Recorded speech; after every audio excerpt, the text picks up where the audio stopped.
Un nuevo inicio de semana, estamos en tu programa Cyber Salud, te saluda Lynn Victoria, hoy estoy acompañada del doctor Ramiro Campo, el licenciado Michael Valdés y la licenciada Osiris Gratacos.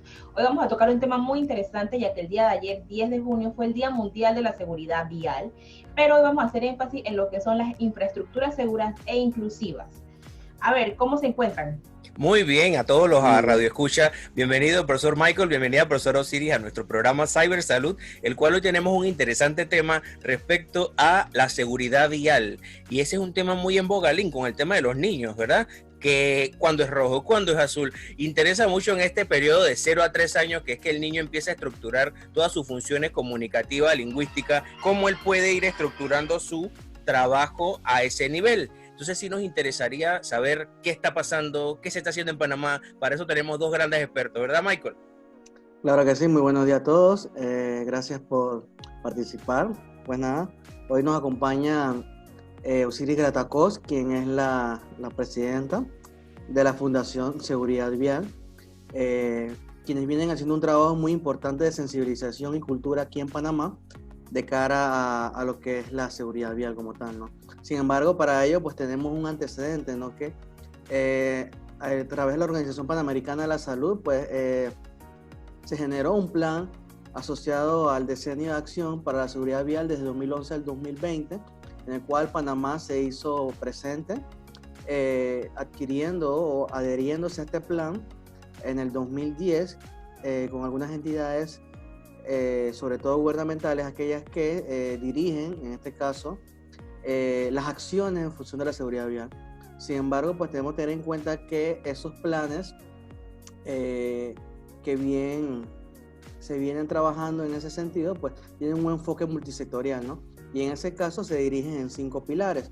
Uno que es la gestión de la seguridad vial, las vías de tránsito y movilidad más segura, que es el tema que hoy vamos a tratar, vehículos más seguros, usuarios de vías de tránsito más seguros, sensibilizando sobre todo a las personas, a todas las partes interesadas dentro del grupo de la seguridad vial.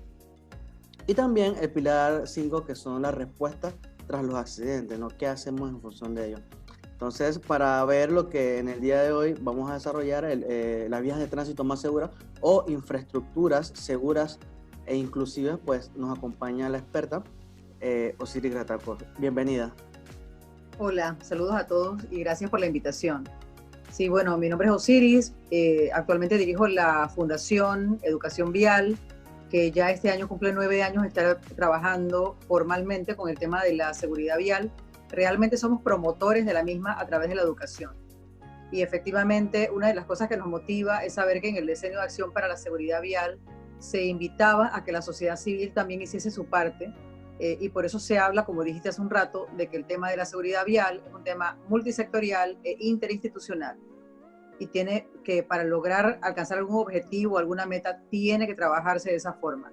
No puedes trabajar de forma aislada o con diferentes sectores. Tienes que integrarlos a todos porque al final todos están en la vía pública de alguna manera. Sí, el tema de la infraestructura segura e inclusiva es una cosa que impulsamos. De hecho, tenemos también que pensar que la Fundación trabaja con activistas y voluntarios, y algunos de ellos han sido víctimas de accidentes, de siniestros viales, perdón, evitamos decir la palabra accidente, pero es como un hábito, porque probablemente tengamos personas lesionadas que queden utilizando una silla de rueda para desplazarse, y sí nos han compartido lo difícil que es desplazarse en una ciudad que no esté adecuada a la movilidad reducida. Y eso también incluye, la movilidad reducida realmente incluye hasta las personas que cargan un bebé en brazos, un coche o hasta bolsas de supermercado. Entonces se hace mucho énfasis, y de hecho hay una tendencia, no sé si lo han notado los que trabajan en el tema de la seguridad vial, pero foros, congresos virtuales y demás insisten mucho en el tema de la infraestructura segura e inclusiva, porque tienen que considerar que la población es así de diversa y sí necesita desplazarse de una forma cómoda y de una forma segura. Y por eso hablamos del tema de las rampas, del tema de evitar obstáculos en la vía para que la gente pueda desplazarse. De hecho, hay un documento que nosotros hemos posteado en redes sociales varias veces, que hizo el municipio de Panamá, se llama Acceso, junto a la espía y otras organizaciones, en lo que te da instrucciones para poder hacer rampas correctas, porque también la gente cumple con rampas que realmente no funcionan, no son funcionales. o están muy elevadas o son muy estrechas para una silla de ruedas. También se ha manifestado que las personas, por ejemplo, en las empresas habilitan baños o lavamanos y resulta que cuando los van a usar están a la altura, pero no a la distancia que una persona pueda aprovecharlos. Entonces es mejor seguir un manual que ya está hecho, que se ha diseñado por profesionales idóneos para poder cumplir con el tema de la movilidad inclusiva. Con el tema de la infraestructura, yo creo que nosotros como sociedad civil podemos impulsar, proponer e incluso reprochar, pero siempre vamos a descansar un poco en el Estado porque son las instituciones las que sí pueden construir. De hecho, debo que comentarles que el BID tiene una capacitación virtual, ojalá puedan tomarla las personas que están interesadas en el tema porque es como una estupenda iniciación. Es en la plataforma EDLX, es una capacitación que tiene 8 capítulos con videos, textos, estudios, y lo que nos insistía uno de sus capítulos era precisamente el tema de la infraestructura. Y una de las tendencias que explicaban ellos era el hacer auditorías o inspecciones en la vía pública, en carreteras, calles e intersecciones. ¿Qué es lo que ellos nos explican, o los ingenieros que participaron, que es una auditoría? Es el estudio o el análisis de la infraestructura para identificar dónde hay elementos de riesgo que pongan en peligro la seguridad de las personas que se desplazan. Y la inspección es algo que se hace ya cuando la carretera o la calle está construida. Entonces tienes que intervenir para poder hacer adecuaciones. Y una de las cosas que coincido totalmente con lo que nos explicaban ellos es que nosotros pretendemos hacer carreteras y que la gente se adecue a lo que construimos. Y resulta que no es así. La conducta del ser humano tiene hábitos y va a elegir movilizarse como mejor le parezca a pesar de ponerse en peligro. Y de ahí debo moverme un poco al tema por ponerte un ejemplo de que hoy día se está erradicando la construcción de puentes elevados peatonales porque obviamente no van de la mano con el tema de la movilidad inclusiva. Un puente elevado peatonal lo que está haciendo es que está invirtiéndose en un sitio en donde no se amerita. Si hablas con ingenieros o arquitectos te van a decir que un puente, se construye para cruzar un río, para alcanzar un abismo y similares. No hacen nada en medio de la ciudad. De hecho, son muy costosos. El último puente que se construyó frente a la Universidad Tecnológica estuvo valorado en $1.7 millones.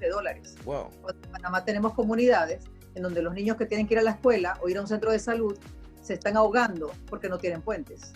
Entonces yo creo que también es muy valioso sensibilizar a los funcionarios y también hacer una docencia que sea de actualización de las nuevas tendencias. Nosotros estuvimos frente a la Universidad Tecnológica y medimos cuántos metros había para cruzar esa vía. Y hay alrededor de 23 metros, si no me equivoco, que fue lo que hace un par de años medimos. Y lo que nosotros le manifestamos al Ministerio de Obras Públicas, al ministro en ese momento, y también a la Universidad Tecnológica, era que lo que había que construir ahí era un paso peatonal a nivel, con señalización, con iluminación LED, la que está incrustada en el asfalto, que tiene sensores, y una rampa, una tabla de velocidad. Y de esa forma lo que hace es que la gente pueda desplazarse, considerando a la mayoría, que es la que se desplaza en transporte público y caminando. ¿Qué terminaron haciendo? Un puente elevado peatonal. Y lo más estresante para nosotros era saber que enfrente está el Instituto de Medicina Física y Rehabilitación. Exacto. Son personas que tienen alguna dificultad para desplazarse y ahora en vez de caminar 23 metros, están caminando casi los 300, 280 y algo, creo que tienen. Entonces estás como castigando a la persona que se desplaza caminando o que no tiene un vehículo particular. Hoy día, a través del tema de la pandemia, la tendencia es impulsar la movilidad sustentable. Y eso incluye las personas que caminan o que se desplazan en bicicleta. Y nuestro país lo que está demostrando una y otra vez es que, bueno, somos autocentristas. Y la infraestructura está hecha para los vehículos. ¿Por qué construyes un puente elevado peatonal y no es uno? Ahora va a ser un segundo puente a 500 metros. Estás construyendo un puente peatonal para que las personas que vayan en vehículo no se detengan y puedan continuar su camino. Yo creo que ese es un sitio perfecto como para hacer un análisis de saber, ahora con el puente peatonal que se ha construido, ha mejorado la fluidez en el sitio. Ya no hay congestionamiento vehicular. Ya los carros avanzan perfectamente. ¿Existe actualmente, profesora Osiris, algún marco legal en el país respecto a la educación vial con nuestros niños y nuestra población en general? Si nos puede comentar al respecto. realmente sí existen, ya de hecho son varias leyes que han impulsado y este gobierno esta asamblea acaba de presentar otra ley más que habla de impulsar el tema de la educación vial dentro del sistema educativo. Y es una cosa que nosotros venimos proponiendo hace ya algún tiempo. De hecho, hemos tenido conversaciones con el gobierno pasado, sí, tuvimos una conversación con alguien del Ministerio de Educación, con la Policía Nacional, con la Autoridad de Tránsito. Y lo que nos explicaban es que el currículum está saturado y no pueden añadir más asignaturas, que lo que están trabajando es un eje transversal. También tenemos conocimiento de que la Autoridad del Tránsito presentó en el gobierno pasado unos manuales, unas guías, son 3, para que los docentes puedan llevar la educación vial en el eje transversal a las escuelas y colegios. Sabemos que hoy esas guías están en estudio nuevamente con el actual gobierno para ver si son válidas, si están bien, si qué sé yo. Pero bueno, así funciona, ¿no? O sea, ahora hay que esperar que ellos analicen para ver si les parece bien, para entonces volver a impulsarlo. Nosotros, ¿qué estamos haciendo? Sí nos valemos del tema de la ley para seguir impulsando la educación vial. Nosotros, de hecho, el año pasado, si no me equivoco, trajimos de España a unas personas que son especialistas en la docencia, en educación vial, y reunimos a funcionarios del Ministerio de Educación, la Autoridad del Tránsito y la Policía Nacional y los capacitaron de cómo llevar la educación vial a las escuelas, ¿sí? Porque ser docente es algo que, y aclaro que no soy docente, que me encanta el tema y te hemos traído docentes, pero ser docente es una persona que tiene un perfil muy especial, una mística, un conocimiento. Entonces lo que queríamos era facilitar esa herramienta a estas personas que van a terminar en las escuelas dando clases, no como docentes. Los policías pues manejan el tema, te aseguro que muchos saben el reglamento de tránsito perfectamente, pero ir a una escuela a darle clase a niños de primaria o secundaria, bueno, hoy día de intermedia, media, no es lo mismo que parar a un adulto y explicarle por qué tiene que llevar el cinturón de seguridad puesto. Igual pasa con la Autoridad del Tránsito. Probablemente te conozcan el reglamento de tránsito, pero ser docente tiene una capacitación especial. Y por otro lado, también tuvimos a docentes con nosotros, porque obviamente ellos sí manejan la forma, pero quizás no conozcan la información. Yo recuerdo hace muchos años, profesor Osiris, que existía un tema de que la educación vial se daba en el módulo de cívica. No sé si ustedes acá recuerdan, Michael. Eso se daba en el módulo de cívica. Y era interesante porque había hasta un texto, recuerdo que yo por ahí lo tengo, el texto de educación vial que te señalaba no solamente los colores, porque mundialmente podemos nosotros manifestarnos con los colores, pero hay reglas por, como usted menciona, para subir un puente, para cruzar, en qué área, cómo se hacen los estudios antropológicos del área. Y cuando hablamos de eso es porque las comunidades tienen su mística, ¿ya? Entonces es importante, digo, es interesante esto porque no es poner un puente por poner, es hacer un análisis biopsicosocial del área donde se va a colocar el puente, ¿verdad? De hecho, ¿sabes? Yo cuando estaba estudiando en su momento seguridad y salud ocupacional, participé en una formación del CENADIS en donde hablaban de cómo generar infraestructuras inclusivas. En donde se hablaban de las rampas y todo esto, ¿no? En su momento no tenía idea alguna del impacto que generaba en la comunidad como tal.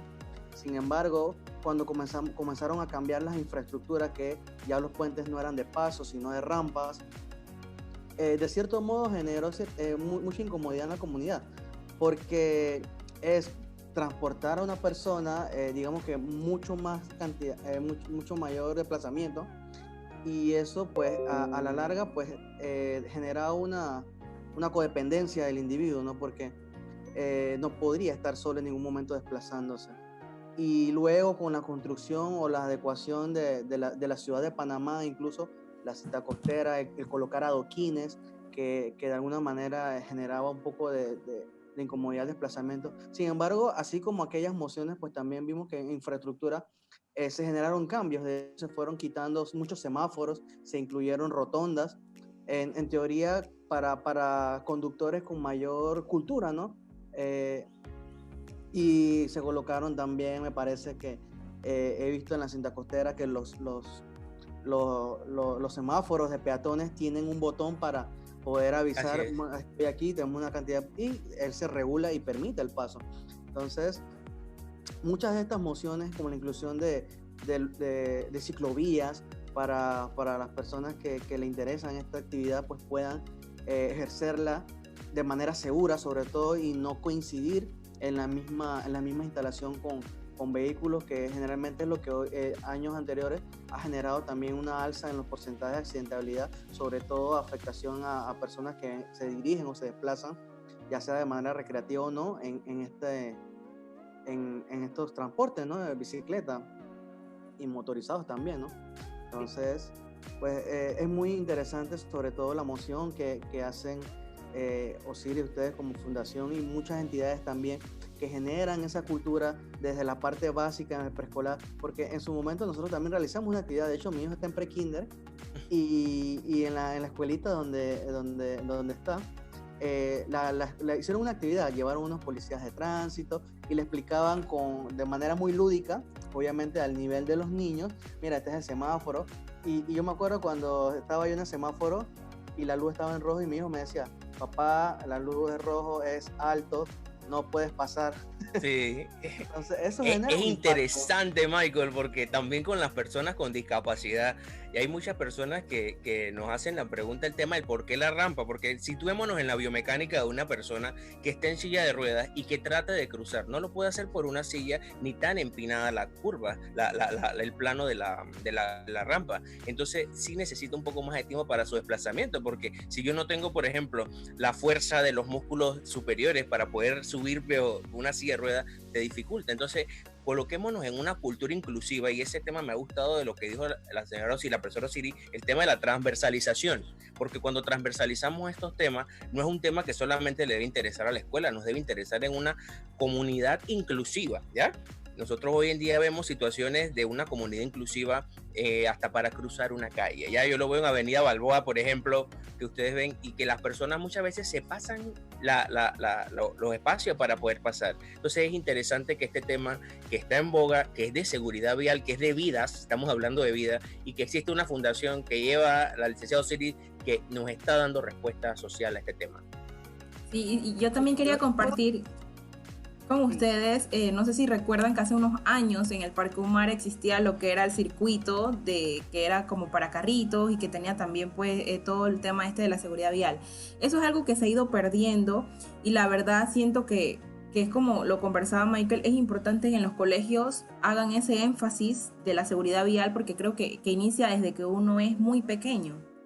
Entonces, una anécdota de repente algo chistosa, cuando yo era muy niña, pues a mí me metían eso de que cuidado con los carros, que uno no cruza la calle solo, que necesitas tu papá y lo demás, pero en las travesuras de uno yo quería ir a la tienda y la tienda era cruzando la calle, y yo crucé la calle sola, y cuando regresé con lo que había comprado, mi mamá me dijo, o sea, claro, me regañó, y en el regaño yo le dije, mamá, pero yo miré para un lado y para el otro, y yo dije, a la carga los valientes, y me tiré. Entonces, era algo, o sea, chistoso y todo, pero claro, me llevé mi repelón, pero como desde niño te van inculcando eso de que pues hay que tener pues un poco de pudor con el tema de la calle y de los accidentes viales. Que realmente no debe ser, porque la vía pública, o sea, si nos vamos al tiempo de los romanos, las vías empezaron a construir para poder tener contacto y desplazarte donde quieres, y no debe convertirse en un sitio que sea de riesgo o de estrés, sino ciudades humanas y ciudades vivas y ciudades disfrutables. Hoy día lo que tenemos en una ciudad es que cuando nosotros damos charlas en empresas privadas, y cuando la charla la dan al final del día, lo que la gente quiere es irse de la oficina lo más rápido que pueda de donde está. En cambio, cuando empiezas a ir a otras ciudades, lo que hace la gente es que sale de trabajo, se toma un café, camina por la acera, se sienta bajo un árbol. Nosotros, si intentamos hacer eso en la Tumba Muerto, o en qué sé yo, en cualquier sitio de la ciudad, eso no sucede. Entonces tenemos que darle más valor a ese tema de los espacios públicos. Quiero añadir el tema de cuando hablaban del tema de las personas que necesitan asistencia, cuando hablas de infraestructura pública. Nosotros tuvimos un hito o un logro, que fue lograr que se implementase un paso peatonal a nivel en Vía España. Después de entre donde está este Covimar y este sitio, un casino creo que hay ahí, porque había un semáforo que estaba inhabilitado. Entonces sí le empezamos a mandar cartas a todos los que pudimos, a Odebrecht, que era la constructora, al municipio de Panamá, a la autoridad de tránsito, y la verdad es que todos tenían que ver, porque uno tenía que ver con la luz, el otro tenía que ver con la llave en mano, hasta que finalmente se logró habilitar el semáforo, que era para personas ciegas, que es un semáforo solicitado, que pita a medida que vas sabiendo qué tiempo tienes para cruzar, y también se hicieron rampas. una cosa que nos pasó, que les comparto para que sepan, este tipo de cosas son como a largo plazo, es que la línea peatonal la hicieron de forma derecha. Entonces, al final te encontrabas con un sitio que tenía como alrededor de 1 metro y algo de alto. Entonces, no podías ir para ningún lado. Entonces, insistimos en que había que hacer una adecuación y pusieron las líneas más anchas, transversales, para que la gente entonces pudiese cruzar, porque en esa área se desplazan muchas personas mayores de tercera edad.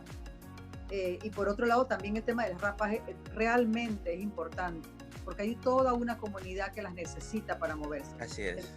Cuando hablamos de nosotros como ciudad, tenemos que ser considerados unos con otros. Nosotros tenemos un hashtag que se llama empatía en la vía. Y lo que decimos, por poner un ejemplo, que ahora que la pandemia va pasando y nos vamos a reencontrar en la vía pública, no todos vamos a tener ni la misma condición física, ni la misma condición emocional, ni la misma condición mental, y nos vamos a encontrar con diferentes actores en diferentes circunstancias. Entonces lo que vamos a evitar es tener alguna novedad, que tenemos que aprender a respetarnos y lograr la armonía en la vía, que es lo que tenemos que ir trabajando ya con inteligencia emocional, que es más que nada administrar las emociones y no salir hostiles y agresivos, sino ser considerados y respetuosos con otros, porque no sabemos la condición en la que está cada quien que nos encontremos en la vía. Y también al final decir, bueno, si nos pasa algo, mejor es no involucrarse en ningún lío, porque no vale la pena. Y es lo que estamos promoviendo, ¿no? Muy, muy importante eso, y de verdad que creo que es importante cuando resaltó Lindsay lo de que cada persona quizás emocionalmente no está igual que yo, porque de pronto el fin de semana me tocó salir a hacer una vuelta rapidita, y de verdad que yo decía, wow, pero la gente está como acelerada, no tienen prudencia, o sea, iban como a 1000 por hora, y yo decía, pero ¿qué pasa? Entonces me decía mi mamá, lo que pasa es que al final la gente está contra el reloj, que está pensando que le van a cerrar los comercios, aparte que pues el clima a veces que no ayuda. Entonces yo decía, pero es que de verdad están muy apurados. Entonces es cierto, a veces quizás uno puede ir muy calmado, pero no sabe en qué condición está la otra persona. Y es interesante ver hoy en día todos estos temas respecto a que lo que se está haciendo ahora es transversalizado a la nueva normalidad, como bien mencionó la licenciada Osiris, porque posterior al tema de COVID quedarán muchas personas con discapacidad y deficiencias, y tenemos entonces que analizar todo esto de que la nueva normalidad nos lleva a un nuevo concepto, a nuevos enfoques, a nueva transversalización, y es lo que hoy en día le damos a nuestros estudiantes desde las aulas, porque cuando damos estas asignaturas dentro de la UMESIT vamos a encontrar de que se le da al estudiante todo este enfoque de transversalización de sus profesiones, ¿verdad, Lynn? Claro que sí, eso es muy, muy, muy importante. Sí, Michael, una preguntita aquí muy, muy en general. ¿Realmente Panamá consideras que avala las leyes de seguridad vial como tal? O sea, ¿realmente se cumplen a cabalidad o sientes que todavía estamos flojos en esa parte? Vale, es que tenemos que ver primeramente cuáles son las leyes de seguridad vial. Entonces, cuando hablamos de leyes de seguridad vial, nos limitamos prácticamente al manual de tránsito y a algunas regulaciones o más bien decretos que avalan un cambio significativo, ya sea en una infraestructura o en una conducta que deben tener ciertos conductores o algunos parámetros. Entonces, no tenemos como tal un marco legal que nos respalde técnicamente para exigir, ya sea a empresas que construyen, obviamente los requisitos de construcción sí, sin embargo, o a conductores más que el manual de tránsito. Entonces, es muy difícil y yo me pongo en este momento en los zapatos de Osiris, ya que el sostener una moción como esta en el tiempo requiere de mucho esfuerzo, sobre todo porque son políticas de gobierno. O sea, hay un gobierno pasa y entra otro y no se sostiene en el tiempo. Entonces, como bien indican, coincido en la transversalidad de este asunto respecto a una cultura general, pero para ello debe sostenerse como una política de Estado y no como una política o campaña de gobierno en gobierno. De esa manera podemos sostener y generar cultura desde la parte muy básica, a niños, menores de edad, hasta adultos, y desde todos los aspectos, porque cuando nos ponemos a analizar y somos todos partes interesadas, o sea, todos somos vulnerables en algún momento. Por ejemplo, yo cuando estoy en el vehículo soy un conductor, sin embargo, cuando me bajo y me estaciono y voy camino, pues ya me vuelvo en un peatón. Entonces, todos somos partes interesadas en este globo de la seguridad vial que coincidimos en una infraestructura en la cual vamos a coincidir en algún momento. Entonces, no es que estamos alejados de esa realidad, o sea, siempre vamos a tener de alguna manera esa vulnerabilidad de accidentalidad, ya sea como peatón o como conductor. Entonces, ahí es importante asociar todo al factor humano, cómo generar cultura en el individuo, que considere cuáles son los factores que pueden generar un accidente al momento de ser conductor, o cuando somos peatones, pues considerar cuáles son las instrucciones que debemos seguir o las conductas o buenas prácticas para pues no generar un accidente y dos, no formar parte de la consecuencia de un mismo, ¿no? Y también pues promover y tener ese enfoque preventivo, no reactivo, pero también digamos que apoyar y generar cultura, ¿no? Si yo puedo compartirle a mi compañero o decirle, mira, deja de tirarte a los carros, por ejemplo, y utiliza las rayas blancas, espera el semáforo, entonces ya uno va generando cultura y eso se traslada y así, o sea, prácticamente, y es como el tema ambiental, si logramos con ahí como la gota, logramos generar un cambio conductual en el individuo. No sé, licenciado Osiris, si usted ha visto que actualmente para las regiones del interior, ¿qué estadística maneja la Fundación respecto a accidentes de tránsito por imprudencia del peatón? Porque yo sí he observado mucho, más hace poco me tocó en los meses de enero ver un accidente de tránsito en el cual la persona tenía prácticamente 1 metro del puente y ella se le tiró al carro, ¿ya? Entonces, uno como peatón, uno como ciudadano, si yo esté en esa situación y me pasa eso, ¿cuál es la implicación legal que tengo yo como ciudadano? Nos gustaría que nos comente respecto a ese tema. ¿Qué se ha adelantado respecto a la imprudencia del peatón? Sí, bueno, nosotros como fundación tenemos que reconocer que el peatón, primero que nada, es un usuario vulnerable. Y en Panamá, la última estadística que estuvimos revisando, que creo que fue el año 2019, nos decía que el 49.5% de las personas que pierden la vida en Panamá son peatones. Los demás se distribuyen en motocicletas, ciclistas, vehículos a motor. Eso quiere decir que estamos quitándole la vida a la gente que camina y no se ha podido comprar un carro. Entonces, realmente no podemos culpar a una persona porque haga una u otra cosa, porque no sabemos su condición, no sabemos sus conocimientos, no sabemos su condición física, por ejemplo. Y tengo que abogar por ellos porque una de las cosas que nosotros hicimos hace un par de años es traer a una arquitecta urbanista, Claudina de Guives, de México, de Oaxaca, en donde ella nos promovió el tema de los derechos, de la Carta de Derechos del Peatón, que hicieron en México, y la ha pasado a Colombia, a Panamá, a Taiwán, qué sé yo. Y lo que promovía era tener el respeto con estas personas que se desplazan a pie y no tienen nada con qué protegerse, y por eso se llaman usuarios vulnerables. Okay. ¿Qué nos pasa en Panamá? Que estamos exigiéndole cosas a las personas y es como pedirle peras al olmo, o sea, no hay educación vial, la gente no sabe, y cuando tú, los que conocen el tema de la docencia, tú no es que muestres algo o enseñes algo si no tienes sustento.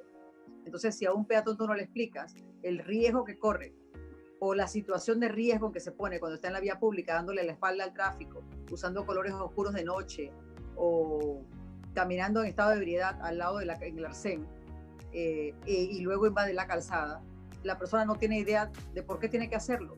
Entonces es un trabajo enorme que hay que hacer para poder proteger al usuario vulnerable y dejar de perder tantas personas. Y esas personas, de hecho, tienes que ir pensando que son niños, que son personas de la tercera edad, que son personas, a mí me ha hablado gente que me dice, pretenden que suba un puente peatonal y mi papá se acaba de hacer una operación de la rodilla. Pretenden que use un puente peatonal y mi mamá se acaba de hacer diálisis. Entonces, ¿cómo haces con esa gente? O sea, ¿cómo puedes tú exigirles que crucen una escalera de no sé cuántos metros, que luego tienen que caminar 100 metros, que luego tienen que bajar la escalera, cuando son personas de tercera edad? Y de hecho hay una tendencia en el tema de la tercera edad. Entonces es como, estamos exigiéndole al que no debes exigirle. Ahora, el trabajo que tenemos que hacer es tan grande que la verdad es que a veces sí, a veces uno se frustra, pero de eso se trata el activismo, trabajar por pasión, y no hay más nada que te motive que salvar la vida de las personas o prevenir los siniestros viales con lesionados o pérdida de vidas. La infraestructura, y por eso decimos, el tema de la seguridad vial es interinstitucional e intersectorial, porque si hablas de seguridad vial y hablas de peatones, hablas de conducta del ser humano, tienes que documentarlo, tienes que educarlo, tienes que formar, pero también hablas de infraestructura segura, por dónde puede caminar la gente. De hecho, tenemos unas personas en el interior que también forman de alguna parte de alguna forma parte de la fundación, y nos explican que en el interior, en provincias centrales, hay mucha gente que se desplaza a pie o en bicicleta en estado de ebriedad. O sea, salen de la zafra, salen de su trabajo, salen en estado de ebriedad y caminan por la calzada, y esos son sitios de alta velocidad, porque la gente va a alta velocidad, aunque te digan que no puede ir a alta velocidad. Y obviamente el atropello es de un impacto que es mortal. Pocas personas sobreviven a un impacto que sea arriba de los 35 kilómetros por hora. En el mundo hay una tendencia que impulsó también hace un par de años la OPS, que era de reducir la velocidad. De hecho, el hashtag se llamaba reduzca la velocidad, porque sabemos que va a pasar, el siniestro vial va a pasar, pero lo que busca es que el impacto sea menor para que la persona pueda tener la posibilidad de sobrevivir al impacto. Okay. Entonces, si hablamos y de hecho aquí derivo en el tema de cómo es que se trabaja esto, la tendencia en el mundo, o lo que nos dicen los organismos internacionales, es que tienes que trabajarlo muy comunidad. No es que vas a agarrar un enlatado que funcionó en Holanda y lo vas a traer a Panamá, porque Panamá no somos holandeses, somos panameños. Exacto. Y no vas a poder traer un enlatado que venga de Estados Unidos porque no somos norteamericanos. Así es. Y lo que de repente apliques en la ciudad capital y te lo llevas a Soná, probablemente no aplique, porque en Soná la dinámica es totalmente diferente a la ciudad capital.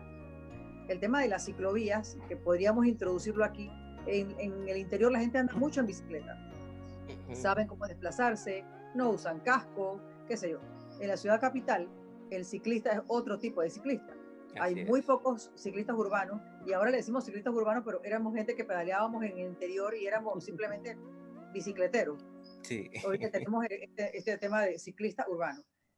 Y el capitalino poco se mueve como ciclista urbano. Sí hay una tendencia hoy día, pero es más bien un ciclista deportivo o recreativo, que son más bien atletas. Entonces sí, su tema de desplazarse en bicicleta es otro, y de hecho tú los identificas por el tipo de bicicleta en el que andan, que se ponen todos estos uniformes y qué sé yo.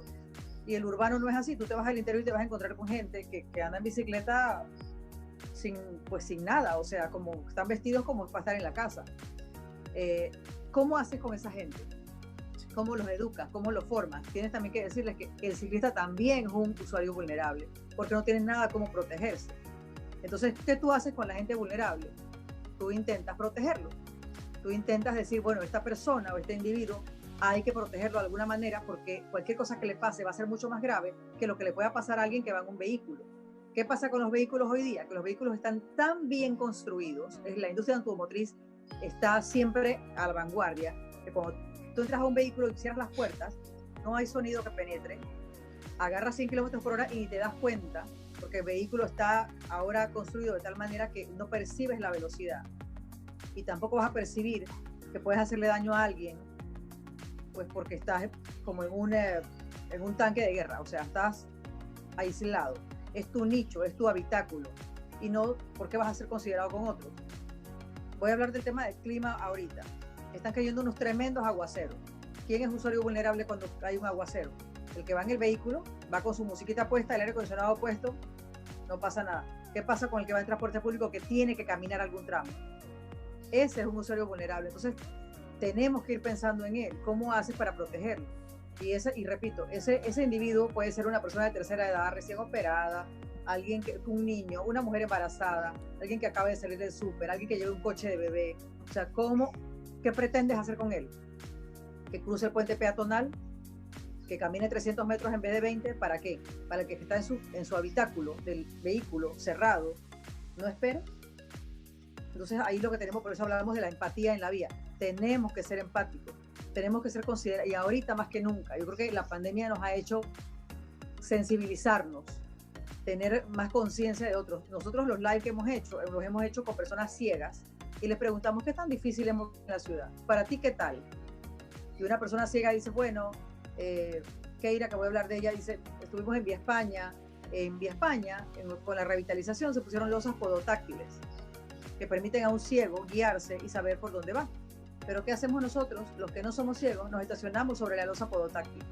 Ahí ponemos nuestro carro, nuestra moto, nuestra bicicleta, o simplemente nos paramos encima de la losa podotáctil. Pero ¿por qué hacemos eso? Si ese es un dispositivo que se creó para ayudar al ciego, a la persona que no ve. ¿por qué estacionamos enfrente de una rampa en donde deben bajarse personas que tienen alguna movilidad reducida a su vehículo?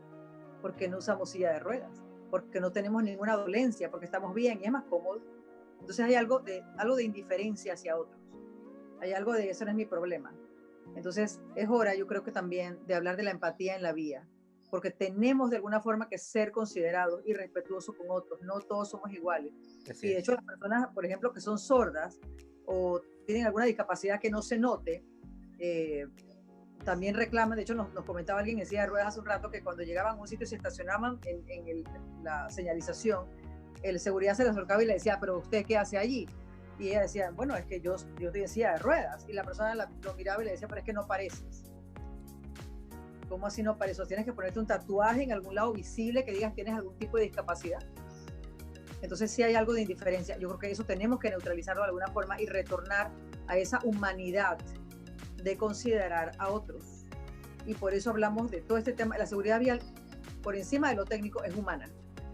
Porque siempre vamos a terminar hablando de cómo proteger al ser humano, cómo hacemos para que no se lesione, para que no pierda la vida.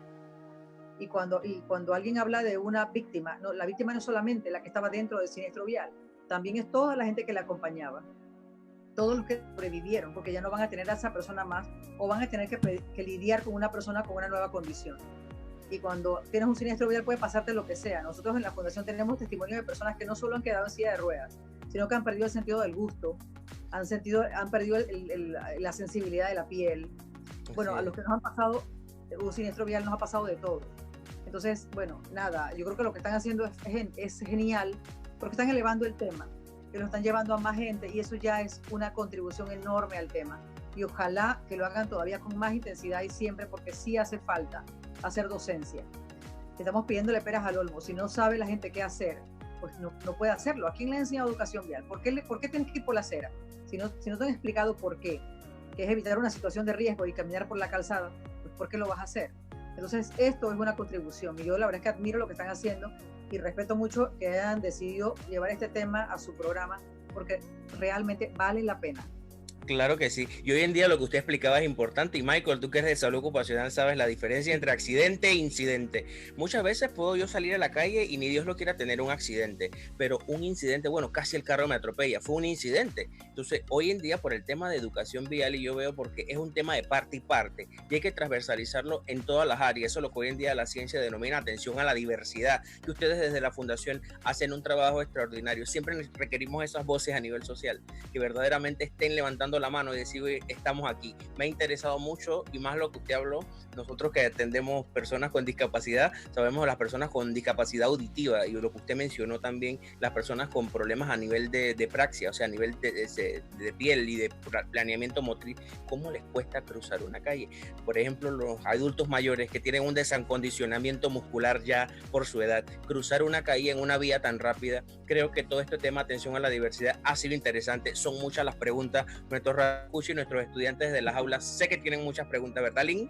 Claro que sí, y aún más me gusta esa parte de pues que culturicemos a la población, porque muchas veces se habla de que bueno, vamos a multar al usuario por no cumplir de repente en los espacios públicos donde está señalizado para el discapacitado, pero yo muy poco veo algún tipo de propaganda o de anuncio, de publicidad que me eduque, me culturice sobre este tema. Entonces simplemente yo como usuario voy a decir, pero ¿por qué me estás multando? Y realmente no sé realmente para qué es este espacio. Entonces considero que es importante irnos desde lo básico, que es enseñarle a todos los usuarios, aparte que de pronto a veces las personas tenemos un vehículo pero no nos leemos los manuales, y el que no tiene vehículo entonces tampoco lee el manual del tránsito, y son muchas cosas que así repetitivamente se van dando, y pues no solamente lo vemos en el sector del interior, muchas veces aquí mismo en la ciudad de Panamá también se viven estas cosas. Entonces creo que de verdad estoy agradecida con todos por sus buenos comentarios, de verdad han sido unos expertos en la materia muy atinados, y bueno, esperemos poder también seguir contribuyendo con todo este tema de la docencia en lo que es la seguridad vial. Así es. De verdad agradecidos, y bueno, nos vemos en otro programa de Cybersalud. Hasta pronto a todos y gracias profesora Osiris, Michael, Lynn, por este excelente, yo sé que este programa, nuestros programas siempre tienen rating, pero yo sé que este va a tener mucho porque es el tema de la transversalización. No sea, y que esta no sea la última vez que nos acompañe profesor Osiris dentro del programa. Gracias Michael, gracias Lynn. Nos despedimos a todos los radioescuchas que hoy se nutrieron de este excelente tema. Hasta la siguiente emisión de nuestro programa Cyber Salud. Hasta luego, gracias. Gracias.